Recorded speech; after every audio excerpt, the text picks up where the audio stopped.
বিশাল অজগর উদ্ধারে চাঞ্চল্য। ফালাকাটা ব্লকের খারাকদম এলাকায় একটা ক্ষেতের থেকে উদ্ধার হয় এই অজগর সাপটি। বুধবার স্থানীয়দের নজরে প্রথমে আসে অজগর সাপটি। এই অজগরকে দেখা মাত্রই আতঙ্ক ছড়িয়ে পড়ে এলাকায়।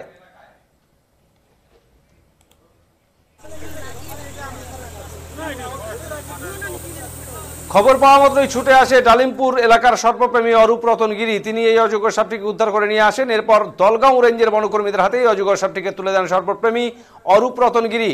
সর্পপ্রেমী অরূপ রতনগিরি জানান, অজগরটি নাইলনের জালে আটকে গিয়েছিল। সাপটিকে উদ্ধার করে সুস্থ অবস্থায় বনকর্মীদের হাতে তুলে দেওয়া হয়। দলগাঁও রেঞ্জ সূত্রে জানা গিয়েছে, উদ্ধার হওয়া অজগরটি প্রায় 7 ফুট লম্বা। অজগর সাপটিকে জঙ্গলে ছেড়ে দেওয়া হবে।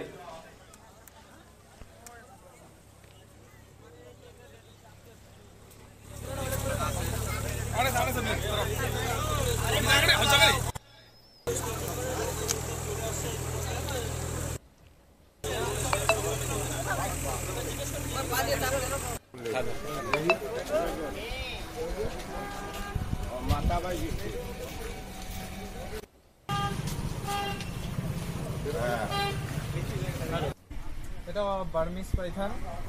সকাল 11টা নাগাদ আমাকে কল এসেছিল এই খাড়াকদম সংলগ্ন এলাকা থেকে। তো ওখানে গিয়ে দেখি যে হ্যাঁ, একটা বার্মিস পাইথন 7-8 ফুট হবে। তো ওটা আমি ওখান থেকে রেস্কিউ করে নিয়ে এসে বর্তমানে এখানে রাখা আছে। এটা ডিপার্টমেন্ট আসবে, ডিপার্টমেন্ট নিয়ে যাবে। দলগাঁও ফরেস্ট রেঞ্জের ডিপার্টমেন্ট। আচ্ছা, জালে আটকে ছিল জমির মধ্যে, চাষের জমির মধ্যে কি?